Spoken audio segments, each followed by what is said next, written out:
booth. So here you can see, again, so Resident Evil 2 is very near and dear to tons of people's hearts. And just this first shot of the Raccoon City Police Department, like the huge open foyer, like tons of nostalgia just like hit you. It's pretty crazy. Like, not everything is exactly where you remember it, but that's kind of intentional because this game isn't just a remake. It's a whole new game that we're building off of the foundation that the original game had built. So there's going to be a lot of familiar stuff, but there's going to be a lot of new stuff as well. So. That's how you got to do it, Yeah. right? I mean, it's been close to 20 years, hasn't it? Yep. Right. This game alone, 20 years. Wow. Does it make you feel old, Sid? I feel old when Yeah, I I know. that. That makes me feel a little old. David, Marvin, you there? I found a way out. It's in here. So did you actually go back and re-watch the original and then like frame by frame decide what you wanted to keep in and what you wanted to update? Definitely, yeah. Some of them were like are pretty faithful to the originals, but something like this back in the day on PlayStation, it was the graphic power of it's not quite the level of PS4 or PS4 Pro just yet. A lot of the movements, characters jumping around, fully voiced stuff. It's a little bit more crude, but definitely classic. But some stuff is new, but some of the originals are there as well.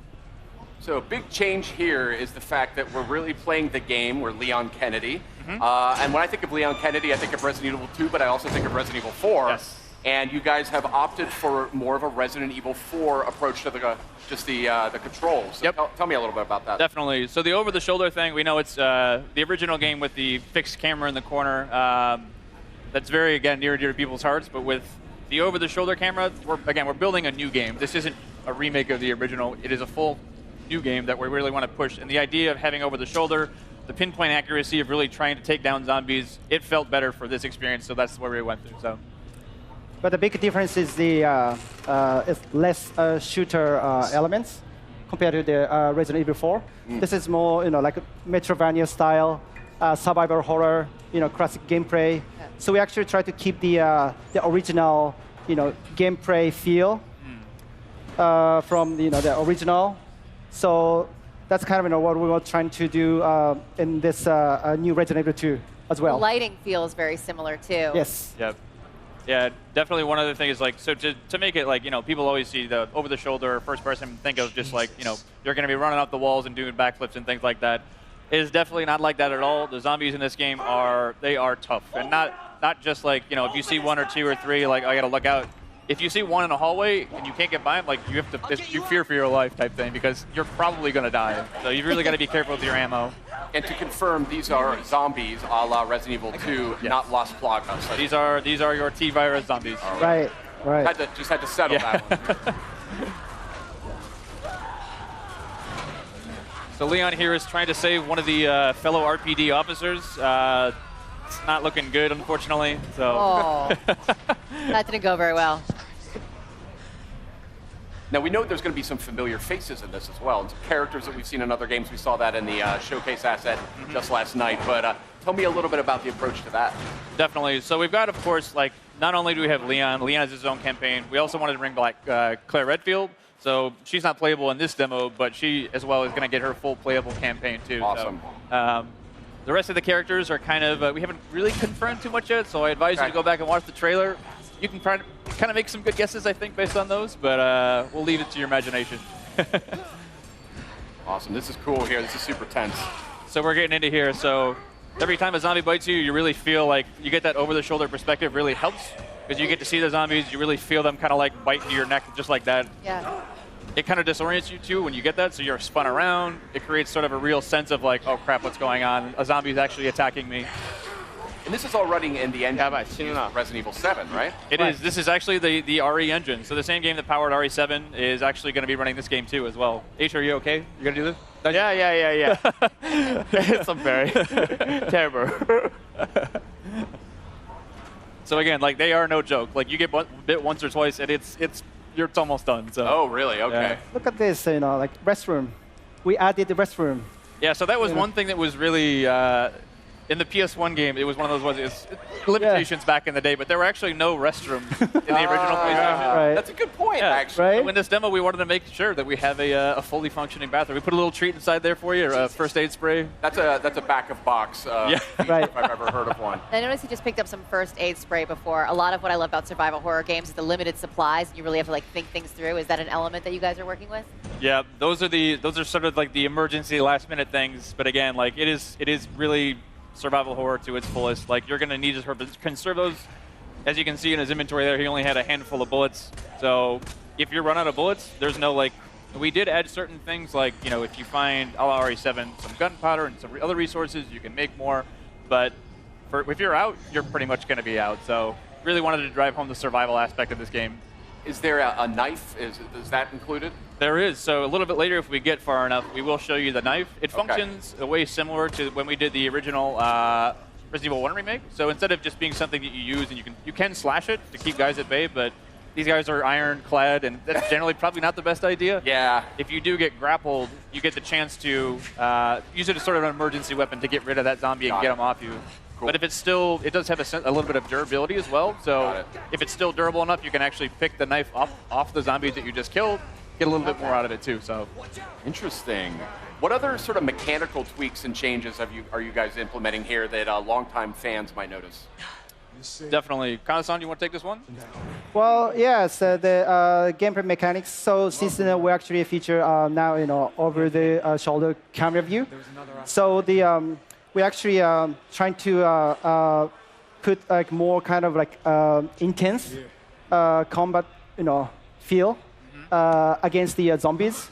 So and also the way like Leon is actually shooting is kind of like more like natural.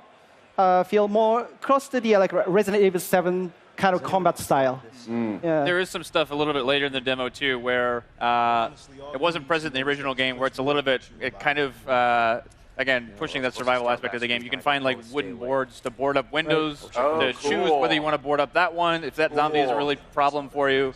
Otherwise, you can save it later in case something else comes up, but it really is about that choice of how do you want to play. That is cool. That's something I've always wanted to see in more like zombie games. Right. It's easy to fortify. You know what fortify I mean? stuff. Because that's like the first thing you're going to do, right, if you were in a real zombie attack. Board everything up. And you're now, obviously, Sid and I are big Resident Evil fans, but for those out there that maybe haven't, approached the franchise before or something, do you feel like this is a good title to start with? Mm-hmm.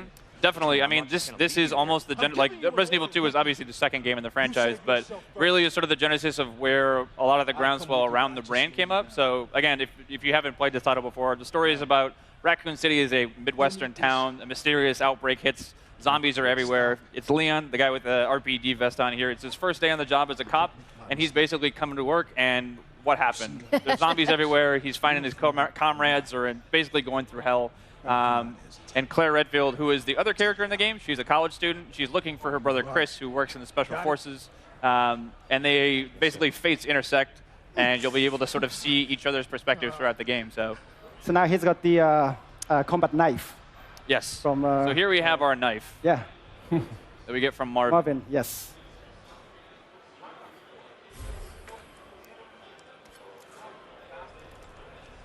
There you go, kind of like the classic slash. Using the knife always reminds me of back in the day. It's like you get a couple rounds inside the zombie, and then like just to make sure, get a couple slashes on the ground. Because half the time they'll come up and just like grab you as you walk by. This is not how I imagined it. So again, a lot of these rooms, especially this one too, it's like that door necessarily wasn't there in the first game or the original RE2, but this room is super iconic for a lot of reasons, but it's not quite the same as you might remember it too. If you turn this corner in the original game, you might have remembered something crawling by that window. It's not there anymore, but it takes a lot different forms later. So again, we want to keep people on their toes. They expected that there, but we're going to move it because we don't want you to know everything that's going to come you can't have the dogs jumping out of the same window, right? RE's all about jump scares and getting people off their seats. So like, if they know everything that's coming, that's no fun. Now, I don't want you to spoil anything here, but I've played Resident Evil 2 quite a few times. Is there the same general sort of arc to the experience, or? There is. So I'd say that the story on the whole, here's a great shot of the RE Engine's proudest work here. Pretty nasty. Crazy. But yeah, so the story as a whole, like in general, you'll see a lot of the same things be happening, but again, it's not exactly the same. So you'll see characters that you might have just like talked with very briefly. You get a little bit more backstory into there. Places that you just walked by in downtown Raccoon City, you're going to get a chance to go in there and play a little bit more. So. And you had mentioned Claire will be a playable character. Will that sort of cross over? They had the ability to sort of interact with each other's storyline a little bit in the original game. Right, from time to time. So it's going to be slightly different because back in the day it was we call it a zapping system. You could play A and B scenarios, but we wanted to have each character have their own separate campaign. They certainly will be crossing over, but it's going to be updated, modified for this new version of the game too. So awesome. This is looking great, guys.